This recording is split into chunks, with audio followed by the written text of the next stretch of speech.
Folks, my latest book, Act Like a Success, Think Like a Success, has hit #1 on the New York Times bestseller list. I'm very proud of the book, and not just because it's doing well, but because it has the potential to help so many of you find fulfillment, which is the reason I wrote the book in the first place. I want to talk to you about a chapter in the book, chapter 3, which I entitled, Take the Lid Off the Jar. Those of you who own a pet, a dog, you're very familiar with they have the possibility of catching fleas. Fleas are one of the smallest insects. Fleas have one of the highest vertical leaps of any living insect based on their size. A flea has a 36-inch vertical leap.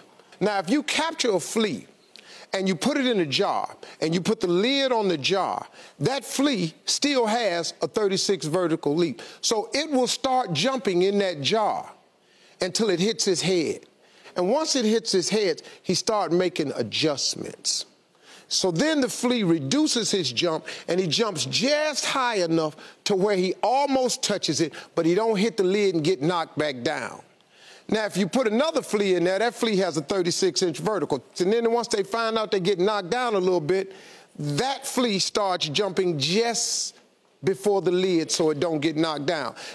Funny thing happens. If these fleas have baby fleas in a jar, these fleas are born with a 36-inch vertical. But because their parents are showing them only a 4 or 5-inch jump so they don't get hit, these baby fleas who are born with 36-inch verticals, they jump just as high as their parents jump.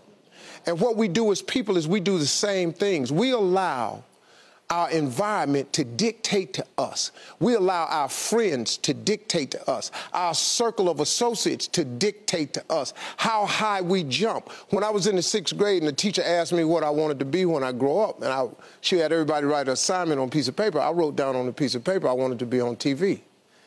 She called everybody's name and had them stand up at their desk, and when she got to mine, she said, "Little Stevie, come up to the front of the class." I'm thinking this is a great moment for me. I've written something on my paper so wonderful that it's better than all the rest. I'm going up to get a gold star. I got up there, she said, "Why did you write that on your paper?" And I said, "Because that was our assignment for today." She said, "But why did you write it on your paper, though?" I said, "Because I want to be on TV." Then she just started breaking me down. Who do you know on TV? Anybody in this school ever been on TV? No, ma'am. Anybody in your family ever been on TV? No, ma'am. She just destroyed me in front of these cats. I thought I was getting the gold star, found out I wasn't. I was heartbroken. She reported me to my parents, and I'm being a smart aleck in class, sent me home with the note pinned on me.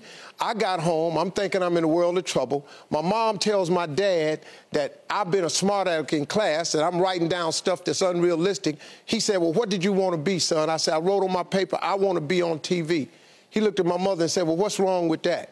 She said, "Because the teacher says that's unreasonable." He said, "How does she know?"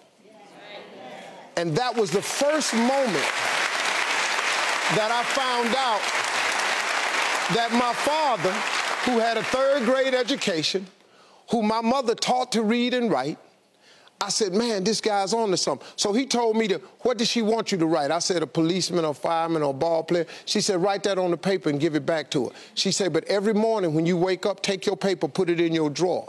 Read your paper every morning when you wake up, and read your paper every night before you go to bed.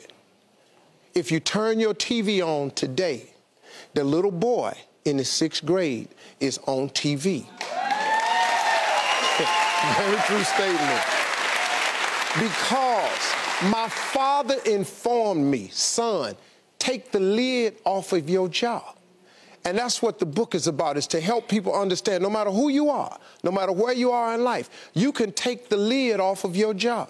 And if you're wondering if you still have the lid on in your life, here are some clues that's going to let you know that the lid is still on. If you're not excited about waking up in the morning, if you're sitting around bored out of your mind, if you got time to do everything anybody asks you to do, you probably got the lid on. If when you tell your dreams to all your friends, it makes sense to them. you got your lid on, man. Your dreams should not make sense to everybody. You got to say something that make people go, how you going to do that? That's when you got the lid off. And if I were you, I'd do that. I'd take the lid off. Makes sense to me, don't it? We'll be right back, folks.